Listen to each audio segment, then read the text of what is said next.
You are not a good friend. You could have TO'd me what to say. You could have given me the answers. You work there. It's an eye interview, Ada. I can't cheat for you in an interview. Look at you like a bag of rice. At least we can get boyfriends. At least we're not huge. Hello, beautiful. Would you do me the honor of dancing with me? University of Lagos, graduation day, 8 months ago. The sun blazed over the University of Lagos graduation ceremony as 500 students in black gowns filled the auditorium. Kayamikachi Okonkwo sat in the front row, her size 20 graduation gown fitting snugly but proudly, her natural black hair styled in elegant braids beneath her cap. Her heart pounded as the dean approached the microphone. It is my honor to announce our valedictorian, graduating with first-class honors, a perfect 4.85 GPA, the highest in the history of our business administration program. He paused for effect. Miss Kayamika Okonkwo. The auditorium erupted in applause. Chi stood, her round face breaking into a brilliant smile as tears streamed down her cheeks. She walked to the stage, and in the audience, her parents were sobbing with pride. Thank you. Chi began her speech, her voice steady despite her emotions. I stand here today representing every student who was told they couldn't, every person who was judged by their appearance rather than their abilities. Education is a great equalizer, and hard work is the ultimate answer to doubt. Her speech continued for 5 minutes, receiving a standing ovation. As she walked off stage clutching her degree and multiple award certificates, she felt like she was floating. But in the audience, two faces showed very different emotions. Ada Nwankwo, slim and pretty in her gown, received her certificate 20 minutes later. Lower second-class honors. The dean announced. Ada's face burned with shame as scattered. Polite applause followed. She'd failed 3 courses and had to retake them. She barely passed. 30 students later, Ngozi Akoli's name was called. Third class. The dean announced, barely hiding his disappointment. Ngozi had failed an entire year and had to repeat. She was the worst performer in their friend group.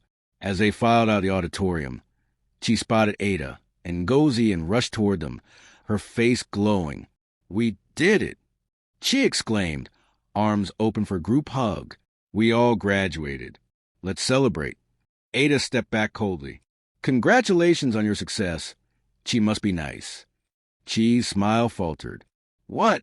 We should all be celebrating. Easy to celebrate when you're selfish. Ngozi cut in, her voice bitter. Selfish. Chi's voice cracked with confusion.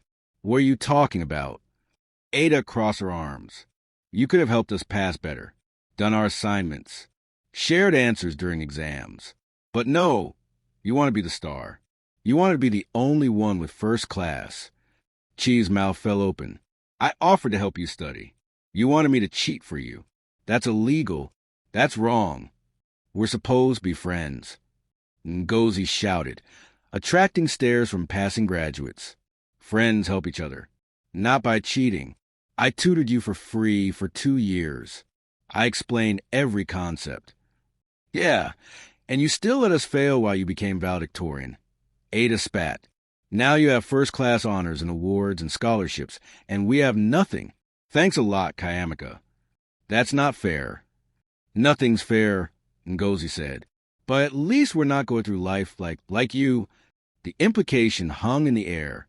She knew exactly what she meant. At least we're pretty, Ada added cruelly. At least we can get boyfriends. Chi felt tears burning her eyes, but she refused to let them fall in front of these people she called friends for 10 years. Since secondary school, they bonded, or so she thought. Now she realized they'd only tolerated her because she helped them with schoolwork, and when she refused to cheat for them, the mask came off. If this is what our friendship means to you, she said quietly, her voice shaking but firm, then maybe we shouldn't be friends anymore. She turned and walked toward her parents, leaving Ada and Ngozi standing there, bitter and alone. Lagos, present day, 8 months later. Chi's alarm went off at 5:30 a.m. in her small but nice apartment in Lekki. She'd made it. After 8 months of unemployment following graduation, she landed a job as senior financial analyst at one of Lagos's most prestigious multinational companies. She got ready carefully, choosing a professional-size 18 navy blue dress and matching blazer, styling her natural hair in a neat bun, applying minimal makeup. As she passed her dresser, she glanced at her framed first-class honors degree on the wall. "You earned this," she whispered to herself. "You earned everything." The company was a 45-minute drive. Chi drove her modest Toyota Corolla. Nothing fancy, but it was hers. She earned 450,000 Nigerian nairas per month, sent 150,000 Nigerian nairas home to help her younger siblings with school, paid her rent, and still had enough to live comfortably. At the office, she thrived. That morning, she presented a financial analysis in the board meeting that identified a major cost-saving opportunity, Nigerian naira 50 million annually if implemented. Mr. Johnson Adebayo, the CFO and her mentor, beamed with pride.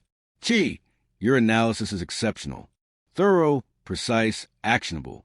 You have a real future here." "Thank you, sir," Chi said, trying not to grin too widely. After meeting, her phone buzzed. Unknown number. She answered cautiously.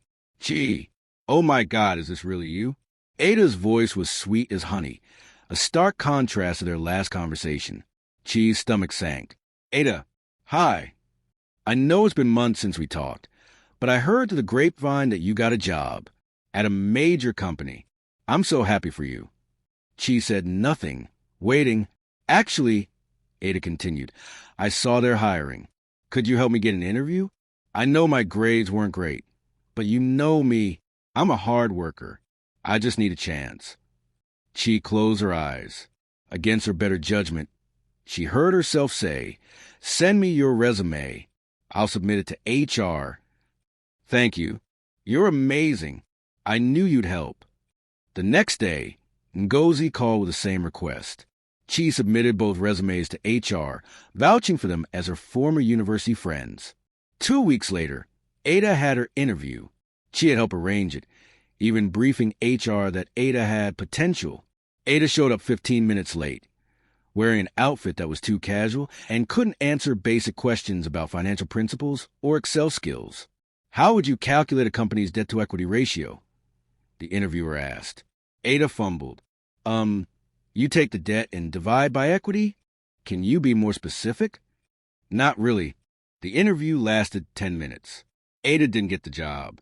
She called Chi immediately afterward. "You could have told me what to say. You could have given me the answers. You worked there. It's an interview, Ada. I can't cheat for you in an interview. Some friend you are." Ada hung up. Ngozi's interview was even worse. She couldn't explain the 3-year gap in her transcripts where she'd failed and repeated a year. She couldn't articulate any relevant skills. The interviewer ended it after 7 minutes. Both were rejected. 2 days later, as Chi left work at 6 p.m., she found Ada and Ngozi waiting outside the building. "We need to talk," Ada said, arms crossed. "What are you doing here?" Chi asked, looking around nervously. Colleagues were leaving the building, and this was embarrassing. "You sabotaged us," Ngozi accused loudly. "What?" "I submitted your resumes. I arranged interviews." "Yeah, and then you probably told them we were stupid." Ada's voice carried across the plaza. "You probably said bad things about us, so you could be the only success story." "That's not true. Your grades speak for themselves. The interviewers asked you questions, and you couldn't answer because you didn't prepare us." Ngozi shouted. A few colleagues stopped to watch. Chi's face burned with embarrassment. "I can't prepare you for an interview. You have to know the material. Always the same." Ada cut her off viciously. "The fat girl thinks she's better than everyone." Chi froze. Several colleagues turned to stare. "At least we can get boyfriends," Ngozi added cruelly. "At least we're not huge." The words cut deep. 10 years. 10 years of comments like this, always disguised as jokes or concern. But now the mask was completely off. Chi's eyes filled with tears, but her voice came out steady and strong. "My weight has nothing to do with intelligence. I graduated first class through hard work. I earned this job through merit. You could have studied harder. You could have prepared better. But instead, you chose to blame me for your own failures. Easy to say when you're too fat to have a social life. So you just studied all the time. Ada sneered. Who would date you anyway? Ngozi laughed. You're massive. Chi felt the tears threatening to fall, but she refused to give them the satisfaction. She took a deep breath. If this is what our 10-year friendship means to you, then I'm done. We're not friends. We never were. She walked her car with her head held high, got in, and drove away. In her rear-view mirror, she saw Ada and Ngozi standing there in the plaza, still unemployed, still bitter, still blaming everyone but themselves. Inside her car, alone, she finally let herself cry, not because they were right. She knew they weren't, but because it hurt to realize that people she cared about for a decade had never really cared about her at all. The next morning, Mr. Adebayo called Chi into his office. Chi, the company is hosting our annual charity gala next Saturday. It's a black tie event at the Eco Hotel. I'd like you to attend. It's an excellent networking opportunity, and frankly, your work this quarter deserves recognition. He handed her an elegant invitation with gold lettering. Chi's first thought was, I don't have anything to wear. Her second thought was, can I even find something in my size? Sir, I don't know if I have anything appropriate, she began. Mr. Adebayo smiled kindly. Chi, you're brilliant. Whatever makes you feel confident. You've earned this invitation. Don't let anything make you think otherwise. That Saturday, Chi went dress shopping.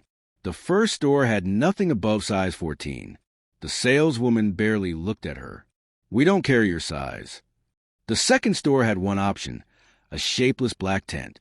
This is all we have in plus size, the clerk said dismissively. The third store told her to try specialty shops.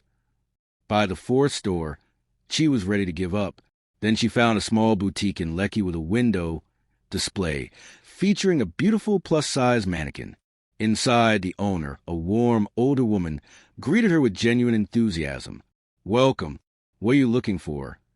A gala dress. Black tie. But I'm plus size and... Say no more. The owner smiled. I have beautiful options. What's your style? 20 minutes later, Chi stood in front of a mirror, wearing a stunning emerald green evening gown. Size 20. It fit perfectly, no alterations needed. The color made her deep brown skin glow. The cut accentuated her curves elegantly. With the right accessories, she'd look regal. You look absolutely stunning, the owner said. This dress was made for you. Chi stared at her reflection. For the first time in months, she felt beautiful. Not despite her size. Just beautiful. She bought the dress, 85,000 Nigerian nairas. Expensive but worth it. Matching gold heels and delicate jewelry. At home that night, she tried on the complete outfit. Looking in the mirror, she barely recognized herself. She looked successful, professional, elegant, ready, but as she got ready for bed, Ada's words echoed in her mind. Fat girl thinks she's better than everyone. Who would date you anyway? She touched her stomach, her hips, her thighs, the parts of her body she'd been taught to hate. She thought about all the achievements that should have made her feel worthy. First-class degree, top of her class, great job, financial independence. But somehow, the mockery still hurt. She looked at her reflection again, forcing herself to speak aloud. I am brilliant. I am worthy. I am more than my body. My weight doesn't define my value. She almost believed it. The gala invitation sat on her dresser, gold lettering gleaming in the lamplight. 1 week away. She had no idea that night would change her entire life. The Eco Hotel ballroom sparkled like something from a dream. She arrived in an Uber. She couldn't afford a driver, and she didn't want to deal with parking in her own car.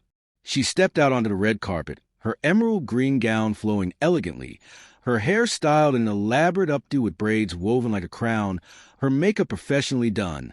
She'd splurged on a makeup artist as a treat to herself. She took a deep breath and entered. The ballroom was magnificent. Crystal chandeliers cast golden light over everything. A full orchestra played classical music. Round tables draped in white linen filled the space, each with elaborate floral centerpieces. Over 300 guests mingled, the elite of Lego society, all in designer gowns and expensive tuxedos. For a moment, she felt intimidated. These were CEOs, executives, politicians, celebrities. What was she doing here? Then she remembered. She was invited. She earned this. She belonged here. Gee! Mr. Adebayo waved from across the room. You look absolutely stunning. Come, meet some people. The next hour passed in a blur of introductions. She met executives, directors, and managers from various companies. She was nervous but held her own, discussing market trends and financial strategies with confidence. During the cocktail hour, she found herself at the buffet table, reviewing the charity auction items listed in the program. As she reached for a pamphlet, another hand reached for the same one. Sorry, a deep voice said. She looked up and found herself face to face with a tall, striking man, deep brown skin, completely bald head that somehow looked distinguished rather than bare, a well-groomed black beard, and warm, intelligent eyes. He wore a perfectly tailored black tuxedo with a subtle gold pocket square. No problem, Chi said, stepping aside. But the man didn't move away. He glanced at her name tag. The company required them for networking purposes. Kayamika Okonkwo, senior financial analyst. He read aloud. You work in finance? Yes, for about 6 months now. Chi kept her voice professional, but friendly. What's your assessment of your company's Q3 performance? It was an odd question for cocktail small talk, but Chi loved her work and answered automatically. Revenue increased 18%, which looks impressive on paper. But operational costs rose 23%, so net margin actually decreased by 3%. The expansion into the Abuja market is promising, but the implementation costs were underestimated by at least 40 million Nigerian nairas. However, if projections hold, we should see ROI materialize by Q2 next year, making it a worthwhile long-term investment despite the short-term margin compression. The man's eyebrows rose. That's exactly right. Precise analysis. He extended his hand. Emeka Williams. Chi shook it. Nice to meet you, Mr. Williams. Someone called his name from across the room. He excused himself with a smile, and Chi returned to her table, thinking nothing more of the pleasant conversation. Dinner was served an hour later. The lights dimmed, and the MC took the stage. Ladies and gentlemen, it is my honor to introduce our keynote speaker and tonight's largest donor. He has generously contributed 50 million Nigerian nairas to our education fund. Please welcome the CEO of Williams Tech Solutions, Mr. Chukwemeka Williams. The spotlight illuminated the head table, and she nearly dropped her fork. The man from the buffet table, the man she just casually discussed financial analysis with, stood and walked to the podium to thunderous applause. "Oh my God," she whispered. "He's a billionaire?" Mr. Adebayo, sitting beside her, chuckled. "You didn't know? That's Emeka Williams. Self-made tech billionaire. Built his company from scratch after graduating from MIT. Worth about 8 billion Nigerian nairas." Chi's face burned. She just rattled off financial analysis to one of Nigeria's wealthiest entrepreneurs, like she was explaining basic math to a colleague. But as Emeka began his speech, her embarrassment faded into admiration. He didn't talk about himself. He talked about education access, about technology empowering the underserved, about the importance of investing in the next generation. His voice was warm and genuine, not the practiced polish of someone trying to impress. And then he said something that made Chi's breath catch.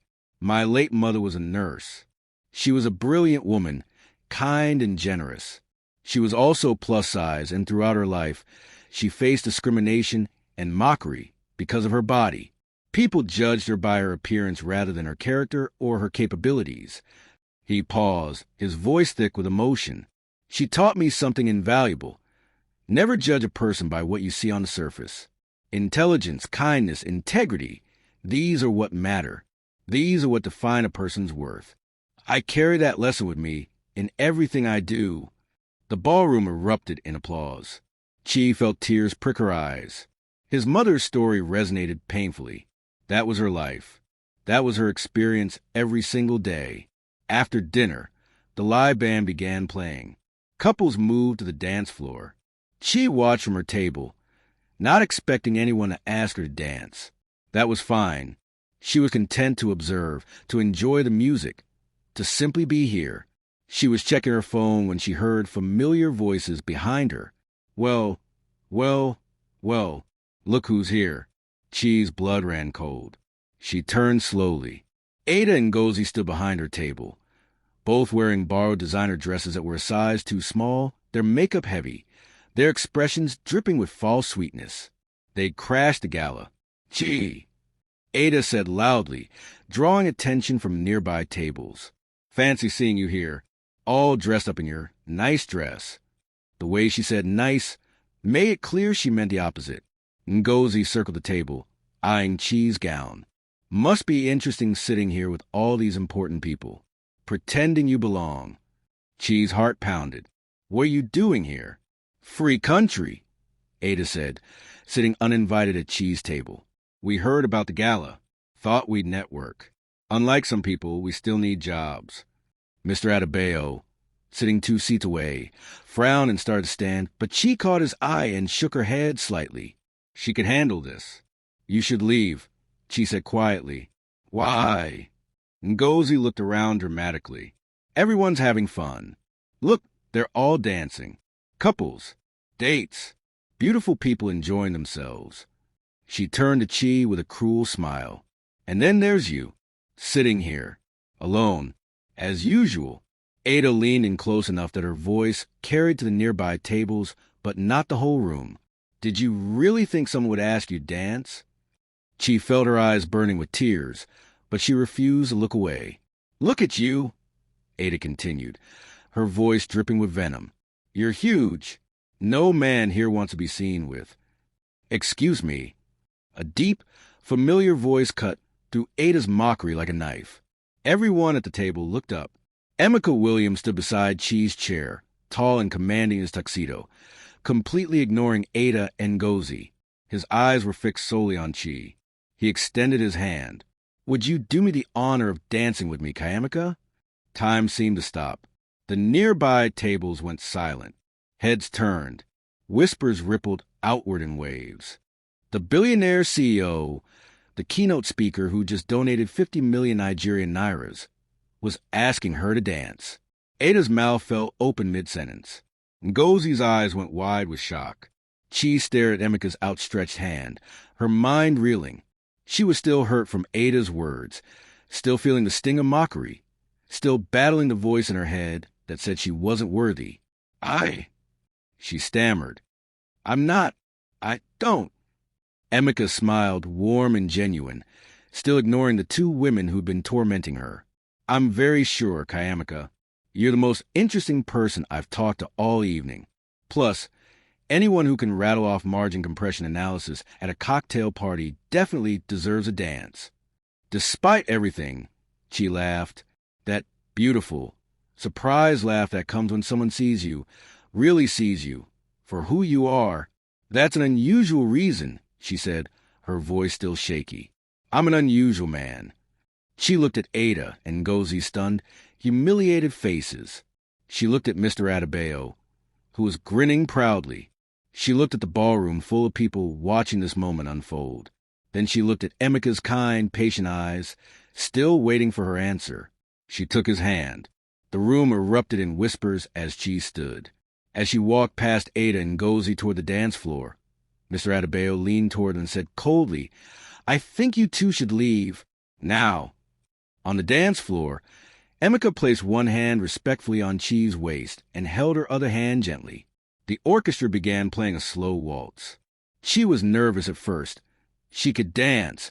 She'd taken lessons at university, but she'd always felt self-conscious about her size, worried about how she looked, what people thought. You're an excellent dancer, Emeka said quietly, for her ears only. Thank you, Chi said. I wasn't sure. About what? If someone like you would want to dance with someone like me, especially after what they just said. Emeka stopped dancing for just a moment, looking into her eyes with an intensity that made her breath catch. Someone brilliant, he said. Someone accomplished. Someone who clearly worked hard for everything she has and refuses to compromise her integrity? Yes, Kayamika, I definitely want to dance with someone like you. He paused and added, and those two people who were at your table? They're nothing. They don't matter. Don't give them space in your mind. Chi's eyes filled with tears, but these were different tears. Happy tears. Relieved tears. Tears from being seen, truly seen, as something more than her body, more than society's narrow definition of beauty or worth. No one's ever talked to me like that before, she whispered. Then you've been surrounded by the wrong people. They continued dancing as the room watched. Chi heard whispers. Who is she? Is that the analyst from the CFO's team? She's plus size. He chose her. The word stung for a moment, but then Emika's hand gently squeezed hers. Don't listen to them, he said. Listen to the music. Dance with me. So she did. For 4 magical minutes, Kayamika Okonkwo felt like a queen. Across the ballroom, Ada and Ngozi were being escorted toward the exit by security. Excuse me, ladies, but we need to see your invitations, the security guard had said. They didn't have any. They'd snuck in with the catering staff. You'll need to leave immediately. As they were walked out, both of them watched Chi dancing with the billionaire, his hand on her waist, her smile radiant, both of them moving in perfect sync. How? Ada hissed Ngozi. How is the fat girl dancing with him? This can't be happening, Ngozi said, her voice shaking with rage and humiliation.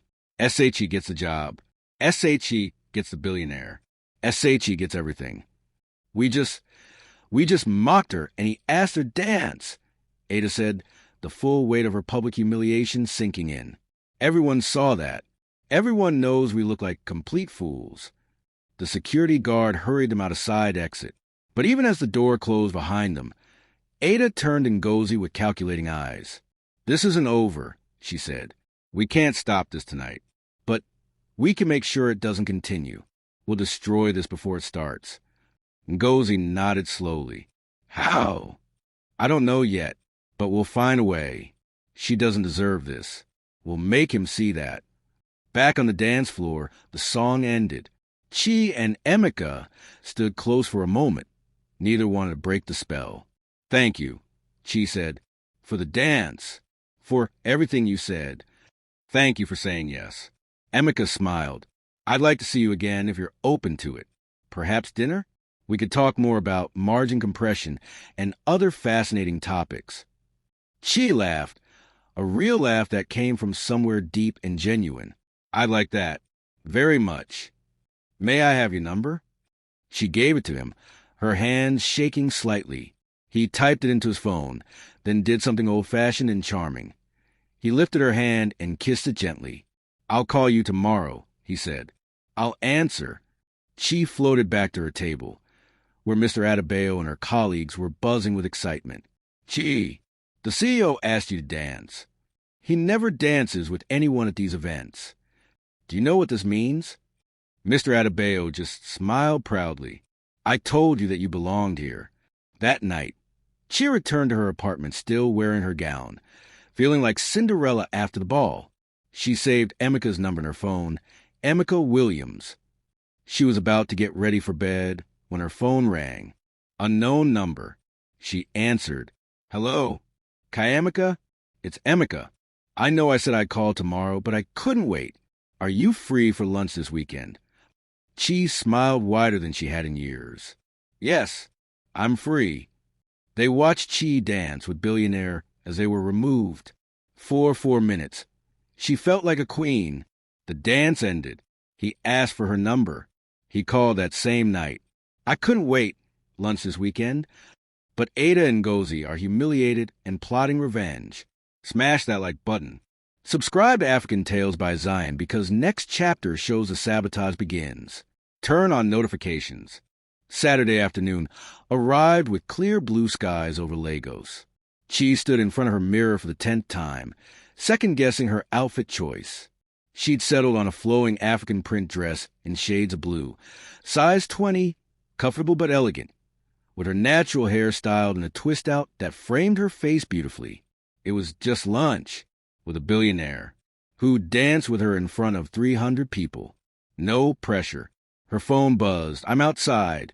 No rush. Take your time. She grabbed her purse, took one last look in the mirror, and whispered, "You've got this." Emeka stood beside a black Range Rover, dressed in casual but clearly expensive clothes. Designer jeans, a crisp white shirt with sleeves rolled to his elbows, leather loafers. When he saw her, his face lit up with a genuine smile that made her heart skip. "You look beautiful," he said, opening the passenger door for her. "Thank you," she said, sliding into the leather seat. "You clean up pretty well yourself for someone who's not at a gala." He laughed as he got in the driver's side. "I do own clothes that aren't tuxedos, believe it or not." They drove to an upscale but unpretentious restaurant in Victoria Island. The kind of place with spectacular views, but an atmosphere that encouraged conversation rather than showing off. Over the next 3 hours, they talked about everything. Their childhoods, Chi's scholarship to university, the pressure to succeed, losing her father 2 years ago to illness, Emeka's journey from Lagos to MIT, building his company from scratch, the loneliness of success when you're the only one in your friend group who made it. "My mother," Emeka said, his voice softening, "was a nurse, plus-size, brilliant, and kind. People treated her terribly sometimes, made assumptions about her health, her intelligence, her work ethic, all based on her body. I'm sorry," she said. "She died 5 years ago. Illness, nothing related to her weight, but people still assumed. At her funeral, someone actually said, well, she should have taken better care of herself. I almost threw them out." She reached across the table and squeezed his hand. "She sounds like she was an incredible woman. She taught me to see people fully, not just the surface, but who they really are." He looked directly at Chi. "That's why I asked you to dance.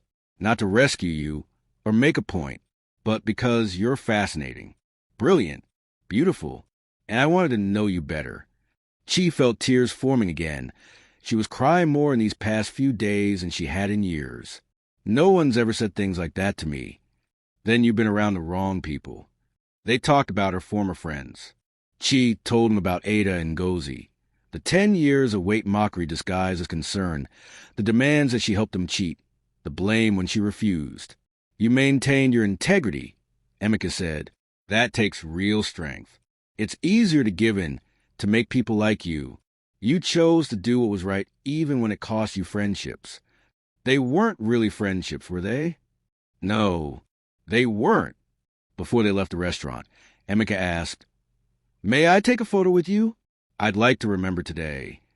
Chi hesitated. "You're a public figure. If you post it—" "I know exactly what I'm doing," he said gently. "And I'm choosy about who I'm seen with. That's why I want this photo." They took a selfie, both of them smiling genuinely, Emeka's arm around her shoulders, Chi's twist-out hair perfectly framing her round, beautiful face. As they walked along the Lagos waterfront afterward, Emeka posted a photo to his Instagram, verified account, 800,000 followers. The caption read, "Lunch with the brilliant Kayamika. Intelligence is the most attractive quality. Hashtag substance over superficiality, hashtag real beauty." Within 10 minutes, Chi's phone exploded with notifications. She was tagged. His 800,000 followers could see her. She opened Instagram nervously, scrolling through comments. "She's beautiful. CEO has a girlfriend? This is so sweet. Love this. Real beauty. But also, he could do better. She's fat though. Gold digger spotted. Why would he choose her?" Chi's face fell as she read the cruel comments. Emeka noticed immediately. What's wrong? The comments. Some people are. He took her phone gently, scrolled through, and his expression hardened. "I can delete the post." "No." Chi surprised herself with her vehemence. "No. If I let cruel comments control my life, I'll never actually live. I won't hide. Not anymore." Emeka looked at her with something like awe. "You're stronger than you know." He held her hand as they continued walking, and for the first time in her life, she didn't pull away from physical affection in public. Meanwhile, across Lagos, Ada was scrolling through Instagram when she saw Emika's post. She screamed, "Ngozi, get over here now." Ngozi ran from the kitchen of Ada's parents' house, where they both still lived unemployed. What? What happened? Ada shoved her phone in Ngozi's face. The post, the caption, the 50,000 likes already, the supportive comments. 800,000 people just saw her with him, Ada said, her voice shaking with rage. Everyone knows now. She's on the Instagram of a billionaire. Ngozi scrolled through comments. And people are supporting her. She's beautiful. Love this. They're cheering for her. We can't let this continue, Ada said, her mind already calculating. She doesn't deserve this. She doesn't deserve him. She doesn't deserve anything. What can we do? Ada's eyes lit up with a cruel idea. The comments section. We can destroy her reputation. Make everyone see she's not who he thinks she is. Make him see it. Over the next hour, Ada and Ngozi created fake Instagram accounts. Not just one or two. Dozens. They started commenting on Emika's post. At LagosTruth_234. I went to uni with her. She's a cheat. She paid people to do her assignments. At concerned_friend_ing. She's using him for money. Classic gold digger behavior. At Unilag_insider. She's so desperate. She's been chasing rich men for years. This is just the first one who fell for it. At no_the_facts. I know her family. They're scammers. Be careful, Mr. Williams. They created 47 fake accounts in total, each posting variations of the same lies. They made them look real. Profile pictures stolen from random people, bios that seem authentic, followers purchased in bulk. Then they screenshot the worst comments and sent anonymous emails to Emika's company. Dear Mr. Williams, we're concerned citizens who want you to know the truth about Kayamika Okonkwo. Please check the comments on your Instagram post. She's not who she claims to be. She's a known cheater and gold digger. We thought you should know. They sent 5 different versions of the email from different addresses. Then they sat back and waited for their poison to spread. Chi and Emika's date continued, blissfully unaware. They walked along the beach, talking about dreams and goals. Chi wanted to be a CFO someday. Emika wanted to expand tech access across all of Africa. I'd like to see you again, Emika said as the sun began to set. Often, if you're open to it. I am, she said, very much. Good, because I haven't enjoyed someone's company this much in, I don't know, years. He drove her home, walked her to her building's entrance, and kissed her hand goodbye in that old-fashioned way that made her heart flutter. She was still floating as she unlocked her apartment door. Then she froze. Then she froze. Ada and Ngozi stood in the hallway outside her door. How did you get into the building? She demanded. Told the security guard we were your friends. Ada said with a false smile. We saw the Instagram post. Congratulations. Chi's guard went up immediately. What do you want? Can't we be happy for you? Ngozi asked innocently. No, you can't. You've made that very clear. Leave. Ada dropped the sweet act. You're right. We're not happy for you. Because real friends don't steal opportunities from each other. I haven't stolen. You got the job we should have gotten. Ngozi shouted. Now you're dating the billionaire we should be dating. You take everything. That's not how life works. She shouted back. I earned my degree. I earned my job. Emika asked me out because he wanted to. You can't earn someone's affection by tearing others down. Oh, can't we? Ada's smile turned vicious. Watch us. We're going to tell him everything about you. There's nothing to tell. I have nothing to hide. We'll make things to tell, Ngozi said. We'll make sure he sees you for what you really are, a fat, desperate girl who doesn't deserve him. Chi's phone buzzed. A text from an unknown number. You don't deserve him. You're too fat. Too ugly. He'll realize soon. We'll make sure he realizes. She looked up at Ada and Ngozi, who were both smirking. You sent that. That's just the beginning, Ada said. By the time we're done, he'll run from you like you're diseased. Chi's voice came out steadier than she felt. If he's the kind of man who believes lies over what he knows himself, then he's not worth having. But I don't think he is. I think he's better than you think. Better than you. She pushed past him into her apartment and locked the door. But once inside, alone, she collapsed on her couch and cried. Not because she believed their lies, but because after one perfect day, they were already trying to destroy it. She made the mistake of opening Instagram. The fake comments had multiplied. Dozens of them now, all saying she was a cheater, a gold digger, a scammer. Anonymous messages flooding her DMs with the same accusations. The lies were spreading fast. That evening, Emeka sat in his penthouse apartment scrolling through the comments on his post. He'd noticed a pattern immediately.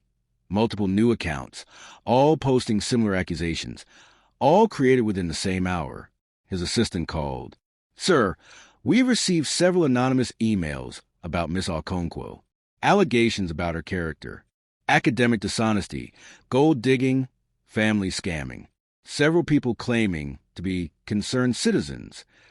Emeka's jaw tightened. "Forward all of them to me, and get our IT security team on this.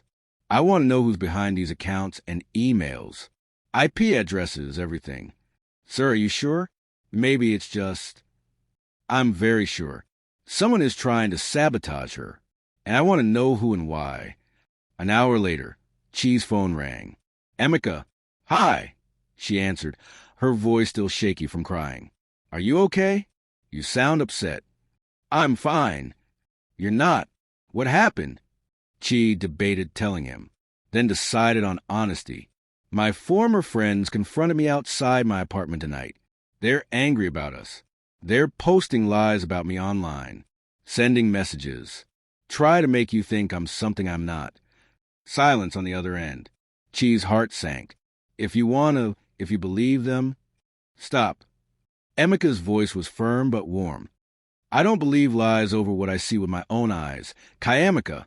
But I want you to send me everything. The messages, the comments, the accounts. Screenshots of all of it. You don't have to." "Yes, I do.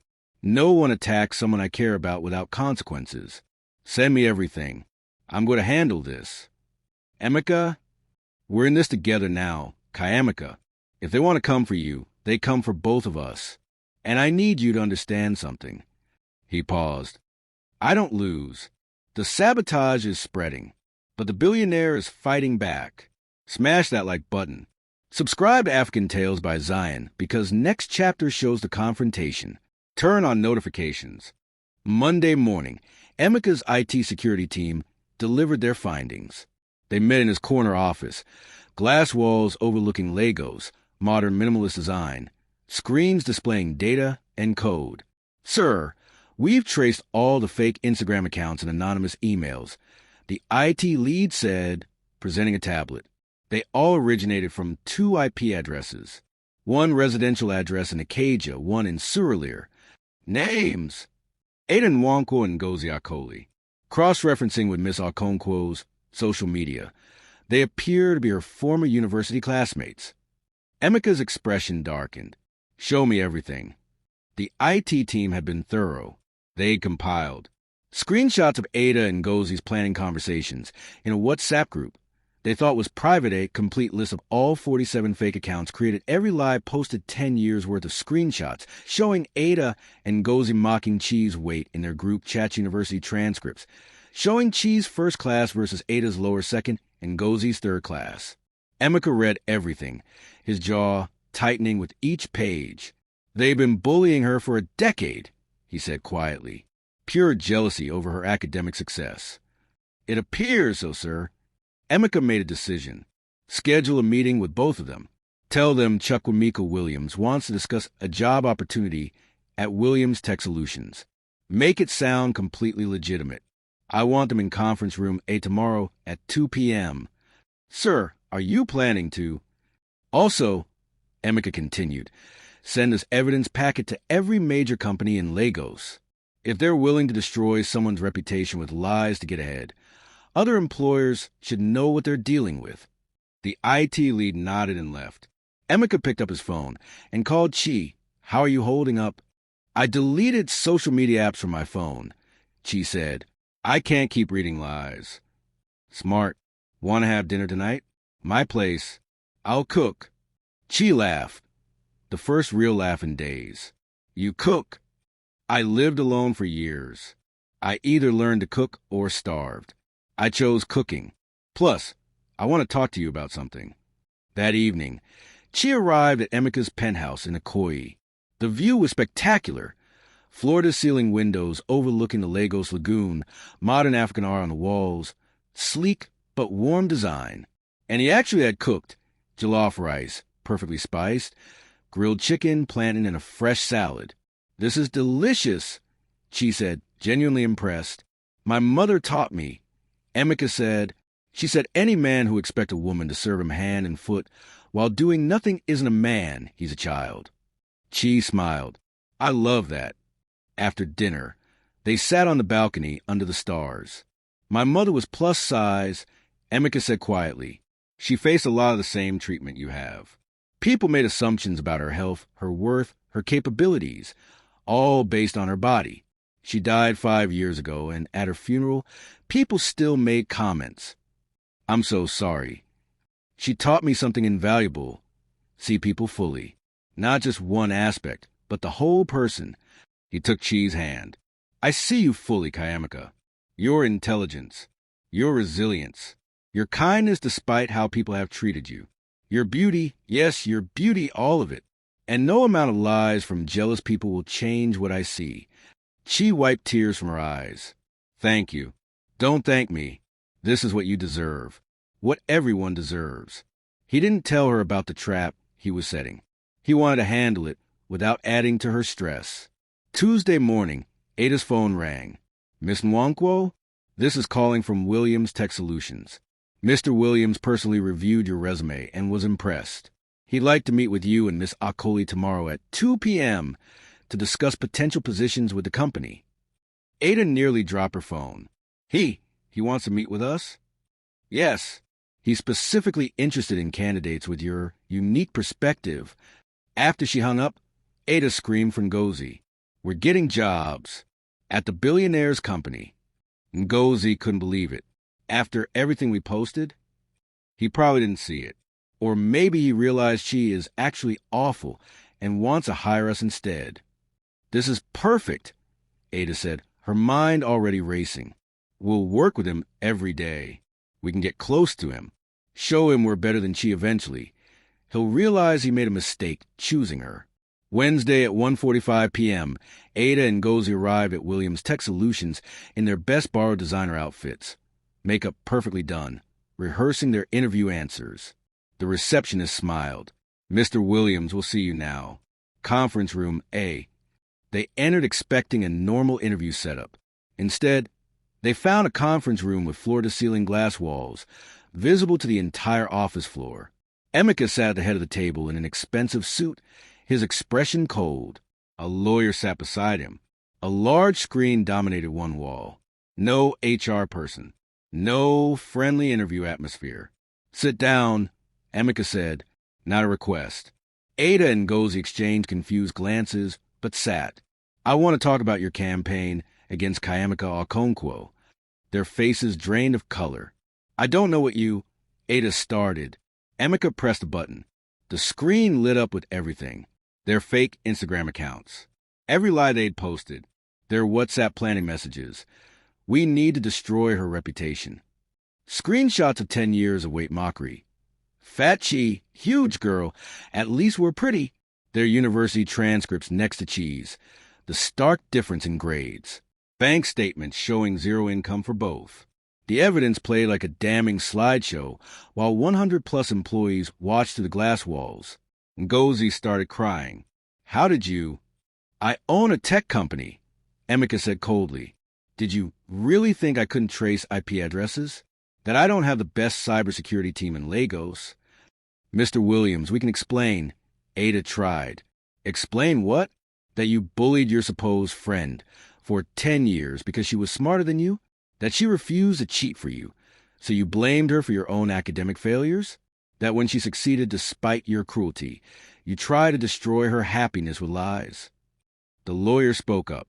We have evidence of defamation, cyberbullying, harassment, and attempted fraud.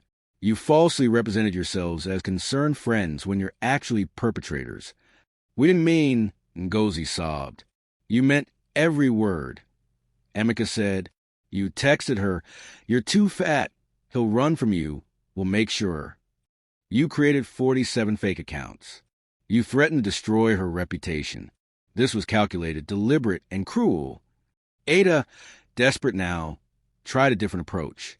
She took everything from us. The job, you, we deserve. You deserve nothing. Emeka cut her off. Kayamika earned her degree while you expected her to cheat for you. She earned her job through merit. And I chose her because she's brilliant, kind, and genuine. You have none of those qualities. He stood, commanding the room. Here's what happens next. You will delete every fake account. You will post public apologies on your real accounts, admitting exactly what you did. You will never contact Kayamika again. No calls, texts, emails, social media, nothing. And if we don't, Ada asked, trying to salvage some dignity. The lawyer slid papers across the table. We filed defamation lawsuits against both of you. Given your unemployment, you'll be in debt for the next 20 years. We'll also send this evidence packet to every major employer in Lagos. Your names will be blacklisted across the city. Please don't, Ngozi begged. This is a mercy option. You should take it. There's one more thing, Emeka said, pressing the intercom button. Send her in. The conference room door opened. She walked in, professional outfit, head held high, calm dignity radiating from her. Ada and Ngozi's faces showed absolute horror. You, Ada whispered. Chi's voice was steady and clear. For 10 years, you mocked my weight. You blamed me for your failures.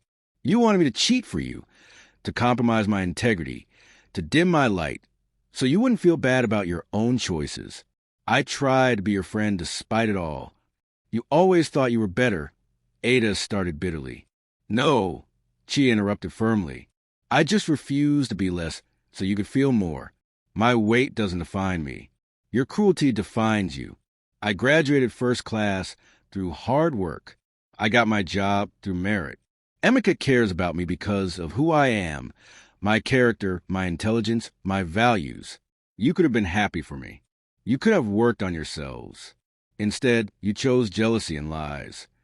Ngozi tried weakly. We're sorry. No, you're not. You're sorry you got caught. If this had worked, you'd still be spreading lies and feeling justified. Chi looked at Emeka, then back at them.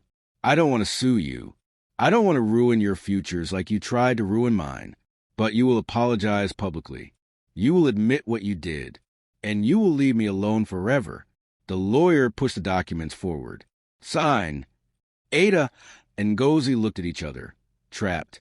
Through the glass walls, 100 employees watched. Everyone knew. Their humiliation was complete and public. Finally, hands shaking, they signed. Legal agreements. No contact orders. Public apology requirements. Financial penalties if violated. Security will escort you out, Emeka said.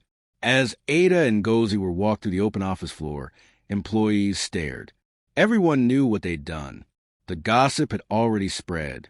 At the elevator, Ada turned back one last time. She saw Emeka standing beside Chi, his hand protectively on her shoulder, both of them watching the two women leave. The image of everything Ada wanted but would never have burned into her mind.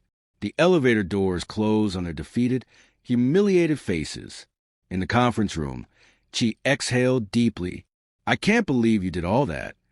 I told you, Emeka said simply. No one attacks someone I care about without consequences. You deserve to see them held accountable. Thank you for believing me, for fighting for me. Always. He smiled. Now, about that dinner I owe you for putting up with all this drama. That evening, as required by the legal agreement, Ada and Ngozi posted public apologies on their Instagram accounts. Ada's post, I want to publicly apologize to Kayamika Okonkwo. I created fake accounts and spread lies about her because I was jealous of her success. She earned her achievements through hard work and integrity. I was wrong. I'm deeply sorry. Ngozi posted something similar. Comments flooded in. Wow, big of you to admit this. Imagine being that jealous. Chi must be an amazing person. At least you're owning up to it. Chi read them on Emika's phone he'd shown her. She felt relief, not triumph, not vindication. Just relief that the truth had won. The choice, sign the agreement, public apologies, no contact orders, or lawsuit and blacklist. They signed. Entire office was watching through glass walls. Public humiliation. Security escorted them out. That evening, public apologies posted on Instagram. Truth won. But is it over? Smash that like button. Subscribe to Africantales by Zion because the final chapter shows beautiful redemption. Turn on notifications.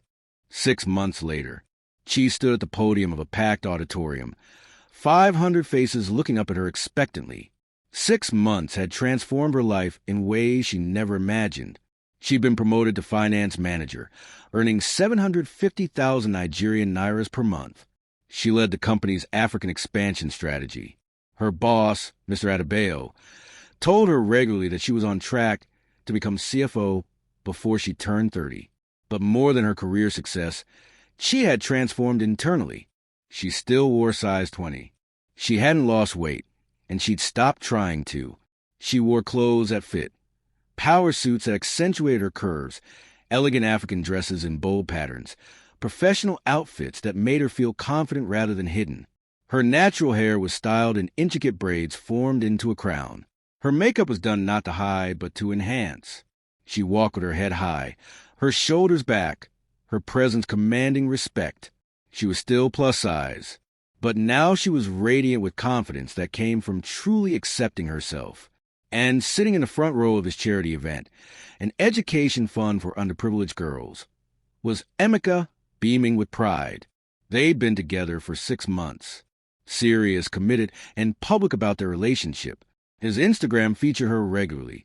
Photos of them at restaurants, at charity events, at weekend getaways. The comments were now overwhelmingly positive. Power couple. She's gorgeous. Intelligence plus beauty. The haters still existed, but they were drowned out by support. Chi took a deep breath and began her keynote speech. 6 months ago, I was asked to dance by a man who saw me differently than I've been seen my entire life. Not as a size, but as a person. Brilliant, accomplished, worthy. For years, I let others' opinions of my body make me feel less than. I achieved academic excellence, first-class honors, top of my class. I built a successful career, but I still felt like I had to apologize for existing, for taking up space. The cruelest voices came from people I called friends. They mocked my weight for 10 years. When I succeeded, they tried to tear me down with lies. Not because I'd wronged them, but because they couldn't accept that a woman who looks like me could have what society says only belongs to smaller women.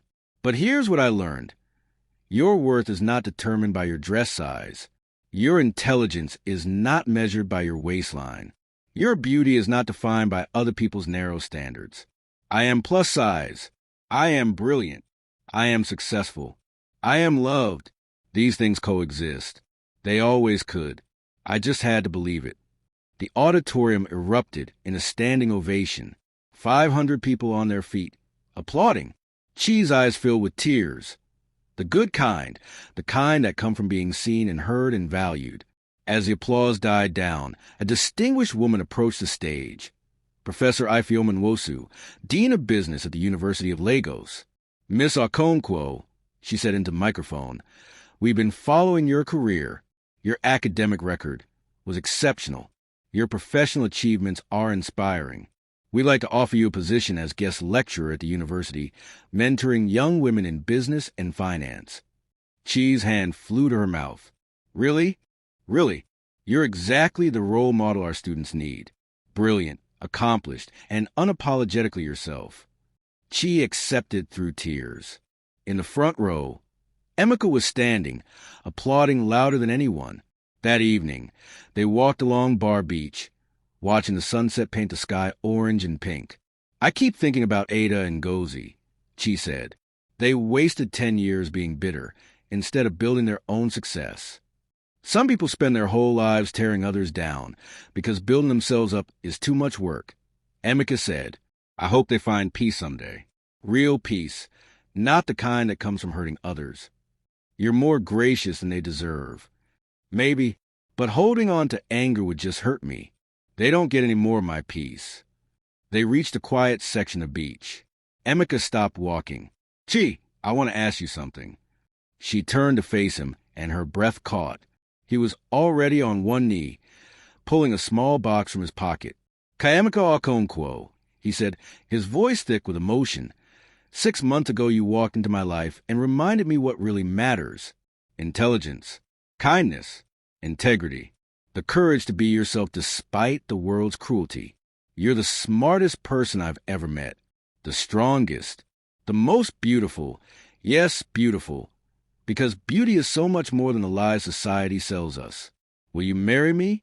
Will you build a life with me?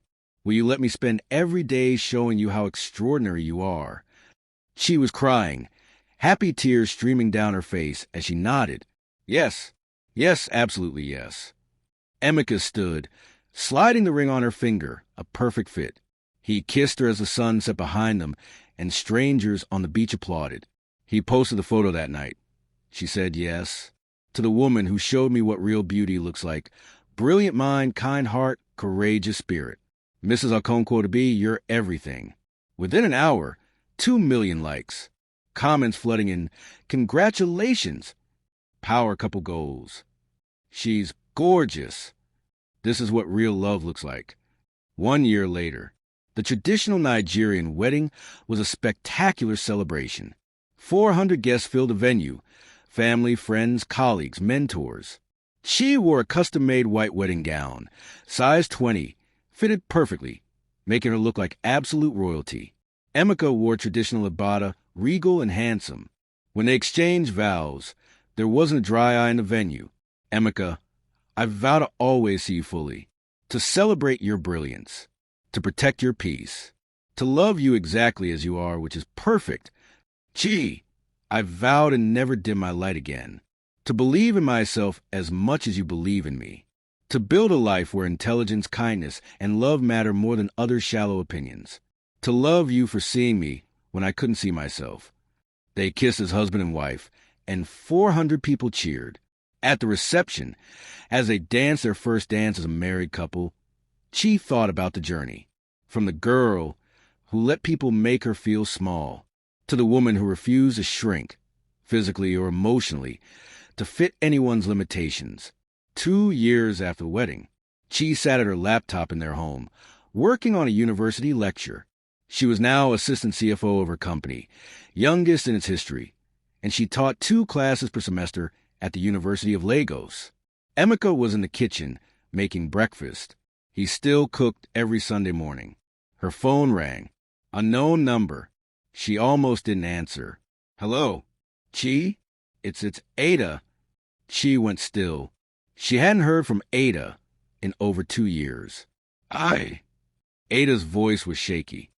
I wanted to say I'm sorry. Really sorry. Not because I got caught. Because I was wrong. I spent 10 years jealous of you instead of happy for you. Instead of working on myself. I'm in therapy now. Trying to be better. I don't expect forgiveness. I just wanted you to know you deserve better. You always did. And I'm sorry I couldn't see it. She was surprised to find she didn't feel angry. Just calm. Thank you for saying that. I hope you find peace, Ada. Real peace. I hope so, too. Congratulations on everything. Your marriage, your career, your life. You earned it all. I did. And so can you, if you're willing to actually work for it. I'm trying. Finally. After they hung up, Emeka came in with breakfast. Who was that? Ada, apologizing. How do you feel? She thought about it. Lighter. I think she finally learned. Maybe too late for our friendship, but not too late for her to grow. You're incredibly gracious. Chi smiled.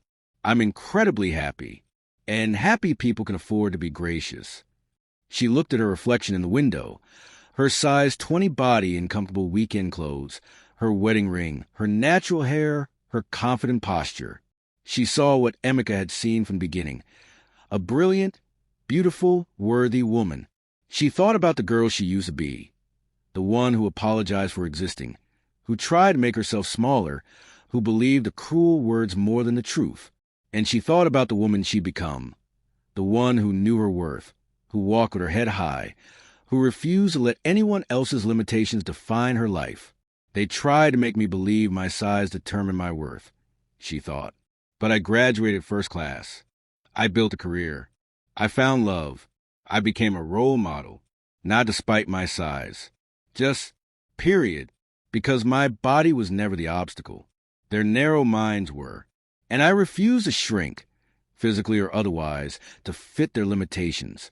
Final shot. Chi and Emeka on their beach, the same beach where he proposed, watching the sunset, his arm around her, her head on his shoulder. Two successful, brilliant, happy people who found each other because they value what actually matters.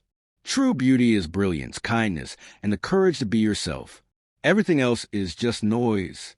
6 months later, Chi promoted to finance manager. 750,000 Nigerian nairas per month, on track to be CFO before 30. Still plus size, still radiant with confidence. Her and Emeka serious, 6 months strong. His Instagram features her. Comments, power couple. She's gorgeous. At charity event, Chi gave keynote speech to 500 plus people. For 10 years they mocked my weight, tried to tear me down with lies. But I'm plus size and brilliant and successful and loved. These things coexist. Standing ovation. University dean offered her guest lecture position. You're exactly the role model we need. Then Emeka proposed. On the beach at sunset, you're the smartest person I've met, the strongest, the most beautiful. She said yes. Posted engagement photo, 2 million likes. Power couple goals. Ada, working retail now, saw a post. Finally felt regret, not jealousy. Ngozi got decent job. Commented, congratulations. Maturity finally. The wedding, 400 guests. Chi in stunning custom size, 20-gallon like royalty. Vows, I vow to never dim my light again. I vow to always see you fully. 1 year later, Chi is assistant CFO, youngest in company history, teaching university classes. Ada called to apologize. I was wrong for 10 years. You deserve better. Chi, I hope you find peace. She's happy. She's successful. She's loved. She's a role model. Not despite her size, just period.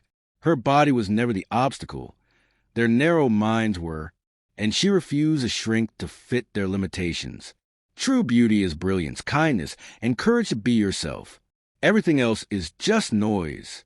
If this inspired you, smash that like button. Subscribe to Africantales by Zion. Share with everyone who needs to hear this. Comment your biggest takeaway. Remember, your worth is not your dress size. Be brilliant. Be you. Be unapologetic. Thank you for watching Africantales by Zion. God bless.